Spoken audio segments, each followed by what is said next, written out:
श्री कृष्ण जी कहते हैं कि मनुष्य का आचरण सदैव यही रहा है, जो मिला है वह गिना नहीं और जो नहीं मिला उसे गिनना भूला नहीं। क्रोध एक ऐसा भाव है जो हमें नुकसान पहुंचा सकता है, न केवल दूसरों को बल्कि अपने आप को भी। इसलिए हमें इसे छोड़ देने का संकल्प करना चाहिए। क्रोध हमें विवाद में ले जाता है, हमारे निर्णय को अस्थिर बनाता है और हमारे संबंधों को क्षति पहुंचाता है। यह हमें नकारात्मक ऊर्जा में बदल देता है, जो हमारे लक्ष्यों को प्राप्त करने के रास्ते में अवरुद्ध कर सकती है। हमें समझना होगा कि क्रोध का समाधान केवल धैर्य और समझदारी में है। हमें अपने भावों को नियंत्रित करना सीखना होगा और हाल में विचारशीलता बनाए रखना होगा। जीवन में सफलता प्राप्त करने के लिए हमें अपने भावों को स्वाधीनता से नियंत्रित करना सीखना होगा। हमें दूसरों के प्रति सहानुभूति और समर्थन का भाव रखना होगा। यह हमें एक सकारात्मक दृष्टिकोण और सशक्त बनाए रखेगा। क्रोध को सामने रखना और उसे नियंत्रित करना मुश्किल हो सकता है, लेकिन यह असंभव नहीं है। हमें अपनी चेतना को जागरूक करना होगा और सकारात्मक कार्य को बढ़ावा देना होगा। हमें याद रखना होगा कि क्रोध हमें किसी भी समस्या का समाधान नहीं देता। वास्तव में यह हमें अधिक जटिलताओं में डाल सकता है और हमें आगे बढ़ने से रोक सकता है। इसके बजाय हमें समझदारी से कार्रवाई करनी चाहिए और स्थिति को ठीक करने के लिए सकारात्मक उपाय अपनाने का प्रयास करना चाहिए। श्री कृष्ण जी कहते हैं कि खुशी हमें चंद लम्हों के लिए संतुष्टि देती है, परंतु संतुष्टि हमें सदैव खुशी देती है। आप सब लोगों की आजीविका में, परिवार में और समाज में एक सकारात्मक और सहानुभूति भरा वातावरण बनाने का महत्वपूर्ण योगदान हो सकता है। इसलिए जब भी कोई संघर्ष या परेशानी आए, हमें शांति और समझदारी से हल देना चाहिए। यदि हम सभी मिलकर क्रोध को छोड़ देते हैं तो हम एक सशक्त, समृद्ध और सहानुभूति भरा समाज का निर्माण कर सकते हैं। इसलिए आइए हम सभी इस महत्वपूर्ण संकल्प को अपनाएं और एक बेहतर और सकारात्मक भविष्य की दिशा में अग्रसर हों। इस संदेश को अपने जीवन को उतारने के लिए हमें प्रत्येक क्षण को सच्चाई, साहस और समर्थन के साथ निवेश करने की आवश्यकता है। हमें अपने स्वयं के बारे में अधिक जागरूक होना चाहिए और अपनी भावनाओं को समझने का प्रयास करना चाहिए। इस मार्ग पर अग्रसरता और सहानुभूति से हम सभी अपने और अपने समाज के लिए एक बेहतर और सकारात्मक विकास का संकल्प ले सकते हैं। हमें एक दूसरे के साथ सहयोग करना और एक उत्तेजित और संवेदनशील समुदाय का निर्माण करने की आवश्यकता है। आज हम सभी को यह समझ लेना चाहिए कि हम सब एक ही परिवार के सदस्य हैं और हमें एक दूसरे के साथ प्यार और समर्थन का संकल्प लेना होगा। हमारे व्यक्तिगत और सामाजिक जीवन में सफलता प्राप्त करने के लिए हमें क्रोध को छोड़ने और सकारात्मकता की दिशा में अग्रसर होने का संकल्प लेना होगा। श्री कृष्ण जी कहते हैं कि सुख दुख का आना जाना सर्दी गर्मी के आने जाने के जैसा है, इसलिए इन्हें सहन करना सीखना चाहिए। क्रोध एक भावना है जो हमें अधिक से अधिक परेशानी में डाल सकती है। यह हमें हमारे संबंधों, काम और समाज में दिक्कतों का सामना करने में कठिनाई पहुंचा सकता है। क्रोध कई प्रकार का हो सकता है, छोटे से लेकर गंभीर तक।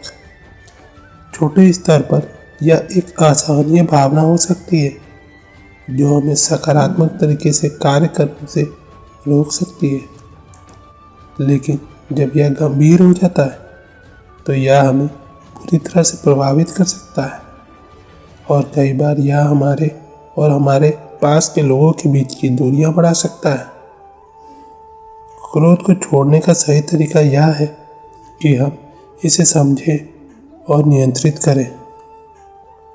धैर्य, समझदारी और संवेदनशीलता से हम क्रोध को सीमित कर सकते हैं और समाधान के प्रति प्रेरित कर सकते हैं।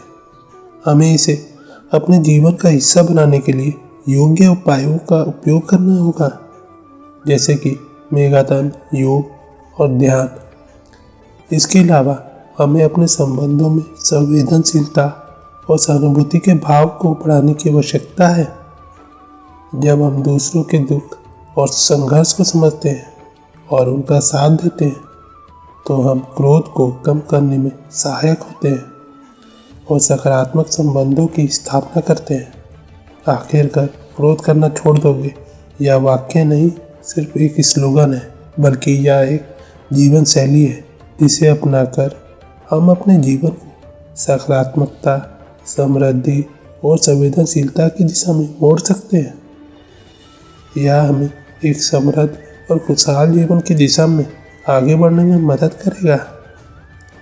जब हम इसका संकल्प लेते हैं तो हम अपने आप को एक बेहतर और सकारात्मक दिशा में ले जाते हैं। यह हमें अपने अंतर्मन की शांति और अस्थिरता का अनुभव कराता है। जब हम इसका संकल्प लेते हैं तो हम अपने आप को एक बेहतर और सकारात्मक दिशा में ले जाते हैं। यह हमें अपने अंतर्मन की शांति और स्थिरता का अनुभव कराता है, जिससे हम अपने लक्ष्यों की दिशा में सकारात्मकता से आगे बढ़ सकते हैं। श्री कृष्ण जी कहते हैं कि बुराई बड़ी हो या छोटी हमेशा विनाश का कारण बनती है, क्योंकि नाव में छेद छोटा हो या बड़ा नाव को डुबा ही देता है।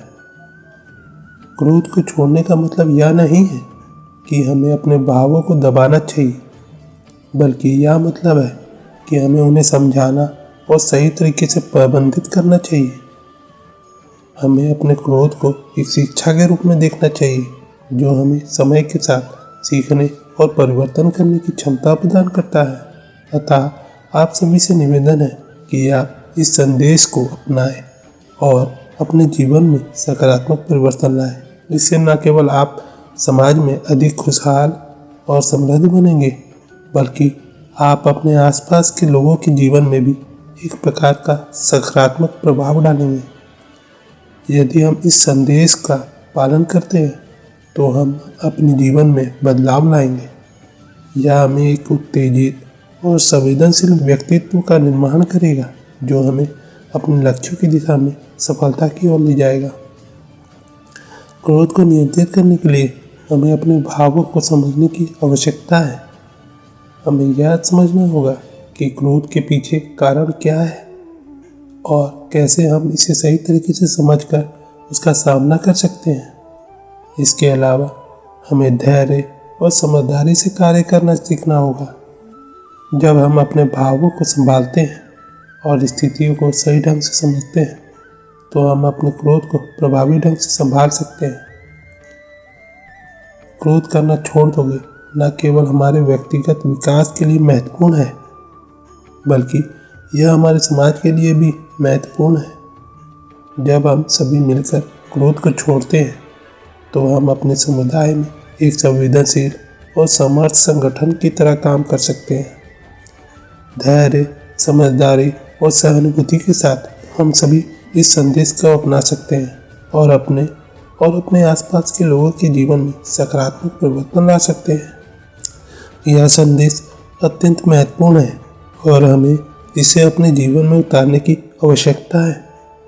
क्रोध एक ऐसी भावना है जो हमें अनिश्चितता और अस्थिरता में डाल सकती है और इससे हमें बड़े नुकसान का सामना करना पड़ सकता है। यह कुछ और उपाय है जो हमें इस संदेश को अपनाने में मदद कर सकते हैं।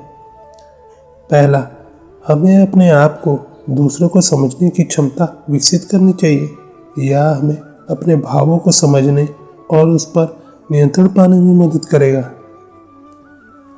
दूसरा, हमें अपने आप को शिक्षित करना चाहिए कि हमें इसी समय क्रोध को छोड़ देना चाहिए और धैर्य और संयम से हम अपने आप को संभाल सकते हैं और अधिक सकारात्मक प्रतिक्रियाएं दे सकते हैं।